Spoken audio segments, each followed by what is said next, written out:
beating up over the thing to remember. The scene starts to tumble to the sound of the drums. Oh boy, there ain't no need to fight the silence. It ain't no big thing, just show her a little. Selamat pagi dan salam sejahtera untuk kita semua. Yang saya hormati Ibu Eli Mardianingsih, MPD, selaku dosen pengampu mata kuliah Bahasa Indonesia. Pertama-tama, marilah kita panjatkan syukur kepada Tuhan Yang Maha Esa karena telah memberikan rahmat, kesehatan, dan keselamatan, sehingga kita dapat melakukan presentasi dalam rangka penyelesaian tugas akhir Bahasa Indonesia ini. Sebelumnya, perkenalkan, nama saya Vitalia yang bertugas sebagai moderator yang akan memimpin jalannya presentasi ini dari awal hingga akhir. Adapun rekan-rekan saya sebagai penyajinya. Saya Yola Grisela Novianti, saya Veronica Erlin Nikasa Putri, saya Tantri, saya Didia Zahra Nasila, saya Nia Sari. Jangan lupa like, komen, dan subscribe. Selamat menyaksikan. Bye-bye. Baiklah, untuk materinya akan dipaparkan oleh rekan-rekan saya. Yang pertama, latar belakang dan peran bidan yang akan dipaparkan oleh Nidia Jahran Ashila sebagai penyaji. Kepadanya saya persilahkan. Latar belakang terdiri dari 3 faktor, yaitu faktor eksternal, internal, dan faktor lingkungan masyarakat. Faktor eksternal menyangkut keadaan ekonomi, sosial, dan spiritual keluarga, serta peran bidan. Faktor internal terdapat di dalam diri anak yang secara fisiologis muncul sebagai problema pada anak.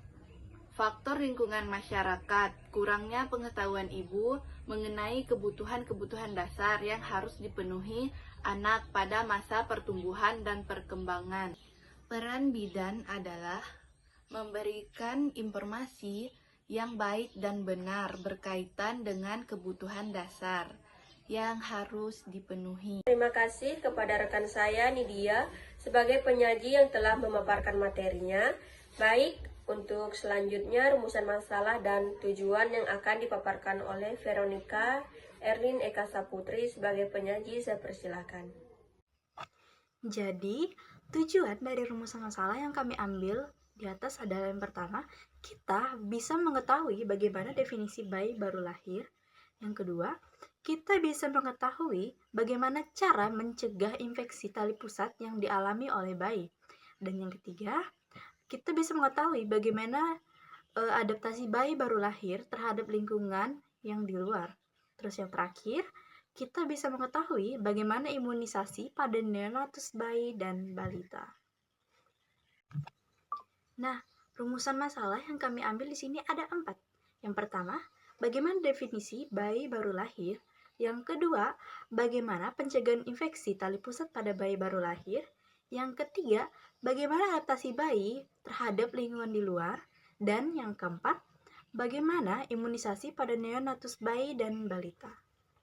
Saya ucapkan terima kasih kepada rekan saya Erlin sebagai penyaji yang telah memaparkan materinya. Baik, untuk selanjutnya kajian teori yang akan dipaparkan oleh Tantri sebagai penyajinya. Saya persilahkan. Baiklah, saya akan membaca bab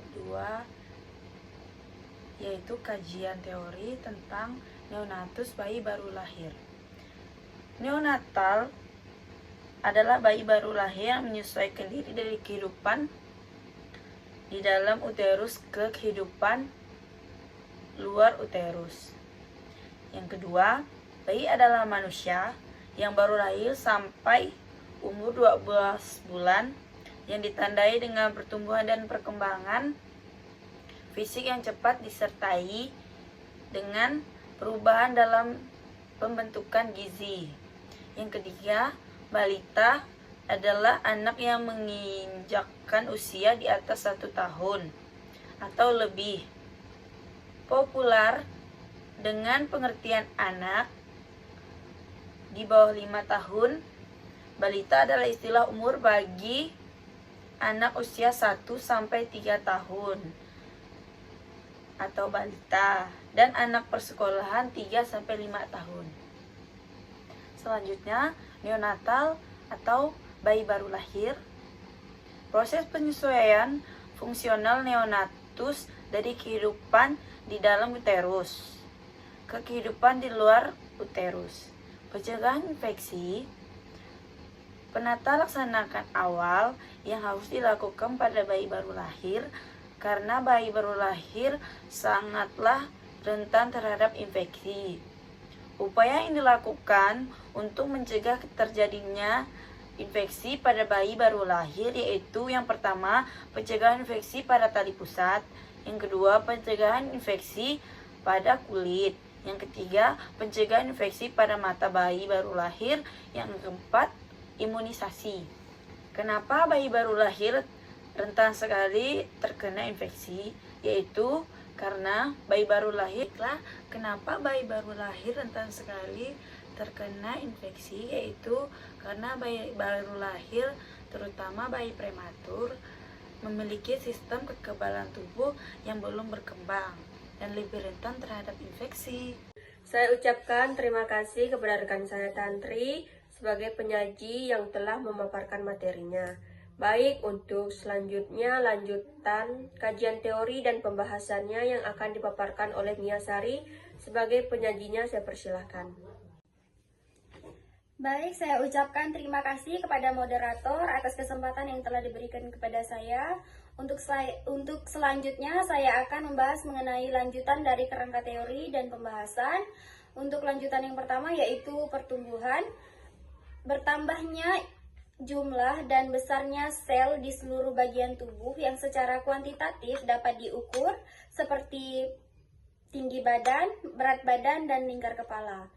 Yang kedua, perkembangan, yaitu bertambah sempurnanya fungsi alat tubuh yang dapat dicapai melalui tumbuh, kematangan, dan belajar, terdiri dari kemampuan gerak kasar dan halus, pendengaran, penglihatan, komunikasi bicara, emosi sosial, kemandirian, intelijensia, dan perkembangan moral. Yang ketiga yaitu imunisasi, usaha memberikan kekebalan pada bayi dan anak dengan memasukkan vaksin ke dalam tubuh agar tubuh membuat zat anti untuk mencegah terhadap penyakit tertentu. Yang keempat, vaksin, yaitu bahan yang dipakai untuk merangsang pembentukan zat anti yang dimasukkan ke dalam tubuh melalui suntikan seperti vaksin BCG, DPT, campak, dan melalui mulut seperti vaksin polio. Untuk yang kedua yaitu pembahasan bagian A, pengertian neonatus. Neonatus adalah organisme pada periode adaptasi kehidupan intrauterin ke kehidupan ekstrauterin. Pertumbuhan dan perkembangan normal masa neonatal adalah 28 hari, menurut Wiliani 2015. Perawatan neonatal yang pertama, memandikan bayi. Memandikan bayi sebaiknya ditunda sampai 6 jam kelahiran agar tidak terjadi hipotermi. Tujuan untuk menjaga bayi tetap bersih, hangat, kering, dan menjaga kebersihan tali pusat dan memberikan rasa nyaman pada bayi, menurut Mariani 2014. Yang kedua, menyusui bayi. Menyusui pada bayi yaitu diberikan air susu ibu atau ASI sesering mungkin sesuai dengan keinginan ibu jika payudara sudah penuh atau sesuai kebutuhan bayi, yaitu setiap 2-3 jam, paling sedikit 4 jam, bergantian antara payudara kanan dan kiri. Saya ucapkan terima kasih kepada rekan saya Mia Sari sebagai penyaji yang telah memaparkan materinya. Baik, untuk selanjutnya pengertian bayi dan balita yang akan dipaparkan oleh Yola Graciela Novianti sebagai penyajinya, saya persilahkan. B. Pengertian bayi. Bayi adalah manusia yang baru lahir sampai umur 12 bulan, yang ditandai dengan pertumbuhan atau perkembangan fisik yang cepat, disertai dengan perubahan dalam ketumbuhan gizi. 4. Penyesuaian agar dapat tetap hidup, yaitu penyesuaian perubahan suhu, menghisap dan menelan, bernafas, dan pembuangan kotoran. Kesulitan penyesuaian atau adaptasi akan menyebabkan bayi mengalami penurunan berat badan, keterlambatan perkembangan, bahkan bisa sampai meninggal dunia. 1. Fisiologi tumbuh kembang bayi. Secara ilmiah, setiap individu akan melalui tahap pertumbuhan dan perkembangan, yaitu sejak embrio sampai akhir hayatnya mengalami perubahan ke arah peningkatan baik secara ukuran maupun secara perkembangan. Istilah tumbuh kembang mencangkup dua peristiwa yang sifatnya saling berbeda, tetapi saling berkaitan dengan dan sulit dipisahkan, yaitu pertumbuhan dan perkembangan. Yang kedua, tahap pertumbuhan dan perkembangan anak. Tahap pertumbuhan dan perkembangan anak dapat ditentukan oleh masa dan waktu kehidupan anak. Yang C, pengertian balita. Bayi adalah manusia yang lahir sampai umur 12 bulan yang ditandai dengan pertumbuhan dan perkembangan fisik yang cepat disertai dengan perubahan dan kebutuhan gizi. Ucapkan terima kasih kepada rekan saya Yola sebagai penyaji yang telah memaparkan materinya.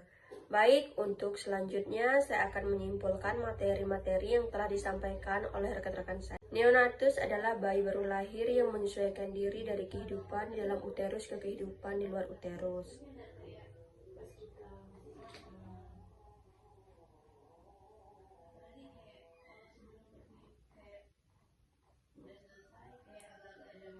Bayi adalah manusia yang baru lahir sampai umur 12 bulan yang ditandai dengan pertumbuhan dan perkembangan fisik yang cepat disertai dengan perubahan dalam kebutuhan gizi.